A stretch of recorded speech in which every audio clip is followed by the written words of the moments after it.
আসসালামু আলাইকুম প্রিয় দর্শক, আজকে জানতে পারছেন প্রশংসা সম্পর্কে বিভিন্ন ধরনের নেতিবাচক এবং ইতিবাচক সম্পর্কে কিছু তথ্য জানবেন, যেখানে প্রশংসা কিভাবে করলে সমাজের জন্য ভালো হয়, আমাদের জন্য ভালো হয়, এবং কিভাবে প্রশংসা করলে আমাদের জন্য ক্ষতি হয় এবং যার প্রশংসা করছেন তার ক্ষতি হচ্ছে সেই সম্পর্কে জানতে পারবেন।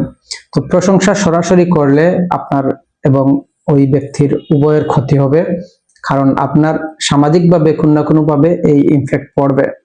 এই জন্য গোপনে বা তৃতীয় কোনো ব্যক্তির সাথে যদি ওই ব্যক্তির সুনাম সম্পর্কে আলাপ চলে, তাহলে নিশ্চয়ই এটা সমাজের জন্য খুবই উপকারে আসে, ভালো হয়।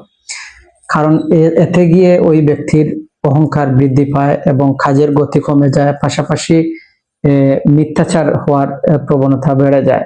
যিনি প্রশংসা করছেন তিনি অতিমাত্রায় প্রশংসা করতে গিয়ে তখন মিথ্যাচারের আশ্রয় নিতেও পারেন। সেজন্য যখন প্রশংসা করবেন তখন তৃতীয় কোনো ব্যক্তিকে যদি প্রশংসা করা হয়, তখন উভয়ের জন্য ভালো। আপনার প্রতি ওই ব্যক্তির সম্পর্ক সুদৃঢ় হবে, পাশাপাশি ওই ব্যক্তির অহংকার, হিংসা, ঘৃণা বা বিভিন্ন ধরনের আত্ম অহংকার চলে আসে, সেগুলো দূর করা সম্ভব। যেমন ওই ব্যক্তি নিজেকে সেরা মনে করেন, এতে